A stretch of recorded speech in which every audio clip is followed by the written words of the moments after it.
Olá pessoal, tudo bem? Aqui é o Renato Buiu da Veolink e esse é o CT Cibersegurança, todos os sábados às 9 da manhã aqui no canal do CT.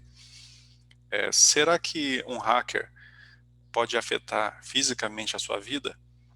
Nós vamos conversar sobre isso hoje, é o nosso assunto do dia.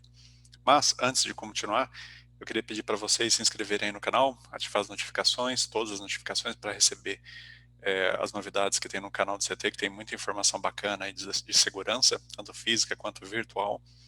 E pedir para vocês, comentem, mandem para nós aqui sugestões, críticas, comentários, para ajudar a gente a montar esse conteúdo. Bom, há cerca de um ano atrás, eu tive o prazer de ser entrevistado pelo pessoal do CT, dentro do Café com Segurança. Então, aqui nos comentários, eu vou deixar o link para esse e outros episódios, são muito interessantes. O pessoal está de parabéns lá, o pessoal Kleber, Christian, que agora está com a Lorena, parabéns para a Lorena, parabéns para o pai e para a mãe, o grande Silvano, o nosso Adalberto Benraja, nosso querido guru aí. Então foi muito legal essa experiência e desde então eu comecei a trabalhar com o pessoal. Um ponto interessante que teve nessa minha entrevista foi o seguinte: um dos assuntos foi a convergência em segurança. E aí eu mencionei esse caso aqui. Então, o Comitê de Cibersegurança e Infraestrutura dos Estados Unidos do governo americano, eles tinham na época, isso aqui foi no início, basicamente um ano atrás, né, no início de 2020, eles divulgaram um ataque que ocorreu dentro de uma infraestrutura de uma empresa, uma estação de compressão de gás natural, e aquele ataque foi um ataque do tipo ransomware, então eles criptografaram informações. É, o ataque teve características bastante sofisticadas que indicam o envolvimento de hackers profissionais, possivelmente hackers financiados por um estado estrangeiro. E o que eles fizeram? Eles invadiram primeiro a infraestrutura de rede de tecnologia da informação, aquela rede para e-mail, para arquivos compartilhados em servidores de arquivos, planilhas, esse tipo de coisa, e fizeram um salto dessa rede para a rede operacional. Essa rede operacional é a rede que controla os sistemas de compressão do gás natural. Felizmente, eles só conseguiram criptografar as informações, pediram resgate, não foram atendidos. A empresa resolveu cessar as operações durante 2 dias, então gerou um certo prejuízo isso para a empresa, né, alguns milhões de dólares, e recuperaram por backup e fecharam as falhas de segurança que foram utilizadas para a invasão. Mas, naquele momento, no rodapé desse alerta, esse comitê já falou assim, ó, felizmente, esse caso aqui não teve um, um problema que afetasse a operação física. Então, felizmente, isso foi separado. Isso está separado nas duas operações. Na entrevista que eu tive aí com o pessoal no Café com Segurança, eu falei, infelizmente, isso é uma questão de tempo. Assim como aquele caso que eu mencionei no outro programa sobre ransomware, que eu falei o caso do hospital, que dava a impressão que uma paciente tinha morrido por causa de um ransomware. Depois o hospital negou isso, etc. Mas, infelizmente, esses casos são questão de tempo. E aqui a gente tem uma situação que acabou de acontecer e que evidencia que, infelizmente, eu estava certo naquela afirmação. Então, o que acontece? A gente, olhando aqui no site do Wikipedia, só por curiosidade, tem os sistemas que a gente chama de sistemas supervisórios, sistemas de controle, que em inglês usa essa sigla SCADA. Então, o Wikipedia tem uma explicação bem interessante, o Wikipedia em inglês mostra exemplos de interface SCADA, então basicamente são sistemas que você pode monitorar processos operacionais, bombas, válvulas, compressores de gás, no caso, turbinas, e aí você não só monitora como controla essas operações. E aí tem, para quem tiver interesse, tem algumas animações aqui que são bem interessantes, e aí mostram alguns sistemas funcionando. Então, por exemplo, tem um sistema aqui, está sendo simulado, evidentemente, e aí ele mostra vários silos automatizados com motores, com controles, com controle de temperatura, pressão, umidade. E aí tem um sistema eletrônico, um sistema informatizado que fica monitorando e agindo em cima dos atuadores e sensores que tem nesses equipamentos. Então, basicamente, isso aqui funciona em qualquer indústria que você imaginar hoje, processos contínuos, processos pontuais, grandes autofornos, por exemplo, todos são automatizados usando esse tipo de sistema. Imagine o problema que pode gerar se um sistema desse for comprometido por uma invasão de um hacker. Então, infelizmente, aconteceu esse caso nos Estados Unidos recentemente. Então, se a gente olha no site da Sabesp, aqui no Brasil, tem uma explicação muito interessante e fácil de compreender sobre como a nossa água, a água que a gente bebe, a água que a gente toma banho, que a gente usa para preparar nossos alimentos, como ela é tratada. Então, o que é interessante é que é todo um processo automatizado, tem uma supervisão humana, mas é automatizado. E aí, uma primeira fase do processo é adicionada a água da represa, sulfato de alumínio, cal e cloro. Bom, o cloro tem por finalidade matar os micro-organismos que tem ali, bactérias, micróbios, etc. O cal, ou a soda cáustica, tem como finalidade corrigir o pH da água. Então, se a água está muito ácida, é adicionado a soda cáustica ou cal, e isso aumenta o pH, deixa a água mais alcalina. Então, isso é importante porque ela não pode ser muito ácida. Evidentemente, a água ácida e a água muito alcalina também, elas são prejudiciais para a sua saúde. Elas chegam a ser tem um processo urticante se você tomar um banho, por exemplo, com uma água dessa. Imagina você beber uma soda cáustica, não é agradável para ninguém. E o sulfato de alumínio, ele serve para flocular a água, então ele vai acumular as impurezas em flocos que depois vão decantar, vão para o fundo e não vão ser tratados no resto do processo de filtragem. O que aconteceu agora, em fevereiro de 2021, aparentemente na Flórida, tá? Não ficou claramente divulgado onde foi, mas foi publicado esse novo alerta também da infraestrutura de cibersegurança e dessa vez foi uma estação de tratamento de água.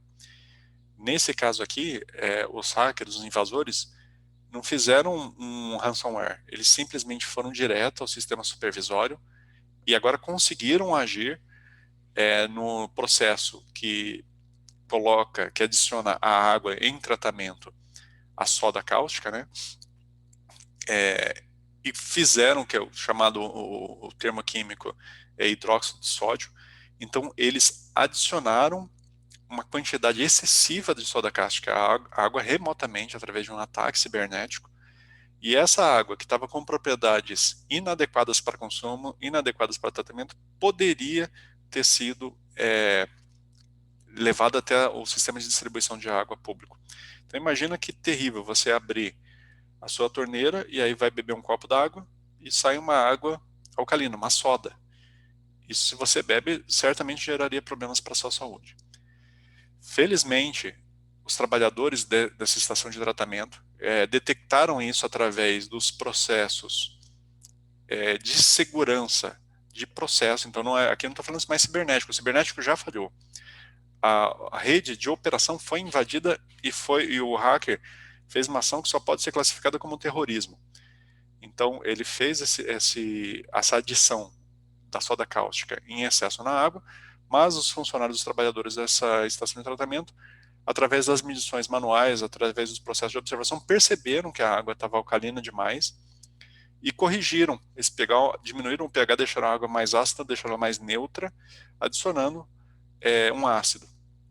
Então, acabaram revertendo o efeito do ataque. E aí, quando foram investigar por que aquela água estava tão alcalina, descobriram que foi por causa de um ataque cibernético. Então, é interessante esse alerta aqui que foi feito, muito bem, como sempre, muito bem descrito. O pessoal desse órgão CISR sempre são muito profissionais quando eles fazem esse tipo de alerta, incluem as informações técnicas e aí tem uma certa sofisticação em como que foi feito o ataque. Eles falam como que esse ataque ocorreu e o que você tem que fazer para evitar. O que deveria ter sido feito para evitar. Então, infelizmente, esse ataque teve dois vetores principais. Ao invés do outro que eu mencionei, que foi da estação de compressão de gás natural, nesse caso aqui, não foi por spear phishing, não foi que eles invadiram o e-mail de algum usuário, de algum operador lá, funcionário da usina. O que aconteceu nesse caso aqui foi que os computadores do sistema SCADA, do sistema de controle da rede de tratamento de água estavam com o sistema operacional desatualizado, Windows 7, posterior ao fim da vida útil dele, e com remote desktop, um acesso um software de acesso remoto instalado e controlado pelos hackers. Então, evidentemente, o remote desktop, assim como os demais softwares de acesso remoto TeamViewer, também foi usado como vetor nesse caso aqui, eles têm a sua finalidade, eles devem ser utilizados em casos fidedignos, mas aqui foi instalado com uma senha inadequada, ficou aberto para a internet rodando o tempo todo e não sob demanda, então muito mal supervisionado. O Windows que estava instalado tinha uma falha de segurança que foi divulgada, essa falha de segurança foi divulgada pela Microsoft em maio de 2019. A partir de junho ficou evidente que teve um aumento muito grande na exploração dessa falha de segurança, porque muitos usuários com o Windows 7 não tinham a preocupação de atualizar os seus computadores, não fizeram o upgrade para versões posteriores do Windows, e aí ficaram sujeitos a esse risco. Então, isso, na vida pessoal, na vida de um cidadão que está rodando lá no seu computador de casa um Windows 7, um sistema operacional desatualizado, que pena, né? Se tiver um problema, se tiver uma invasão, vai ser afetado o computador dele, eventualmente a família vai sofrer, vai ter algum problema ali, mas imagina isso numa estação de tratamento de água, algo fundamental, algo básico de infraestrutura para todos nós. Então, dentro aqui das recomendações, atualização do sistema operacional, utilização correta de autenticação de múltiplo fator, senhas seguras, antivírus, firewall, todas aquelas recomendações que a gente vem fazendo aqui todas as semanas, né? Um ponto bem interessante é assim, esse é um caso que foi analisado, foi divulgado, o FBI está investigando, então tem toda uma preocupação do governo americano em procurar esses criminosos e identificar como eles invadiram e o que mais eles estão fazendo. Imaginem quantos casos não existem que a gente não fica sabendo, que não são divulgados, até em entidades privadas, né? Então é importantíssimo se atentar para isso, ficar atento. E para quem é estudioso como eu da cibersegurança, é interessante ver as táticas que foram utilizadas aqui. Então, os invasores utilizaram como medida de intrusão sistema operacional desatualizado com falhas já conhecidas, instalaram um remote desktop, um software de controle remoto, e utilizaram técnicas de ofuscação, a gente falou disso dentro do Framework Attack, né, aquela conversa que eu tive lá com a Michelle Barbosa, e aí eles ofuscaram, eles ocultaram a presença de software mal intencionado e as operações que eles fizeram, utilizaram movimentação lateral, ou seja, saíram de uma rede, foram para outra, de um computador, foram pulando para outro, invadiram um elo mais fraco e aí foram avançando até chegar no sistema mais importante que tem, que é o sistema supervisório dentro dessa empresa, dessa organização, né? E, por último, a ação deles não foi no sentido de ransomware, não foi no sentido de apagamento de dados. A ação deles foi no sentido de afetar o mundo físico.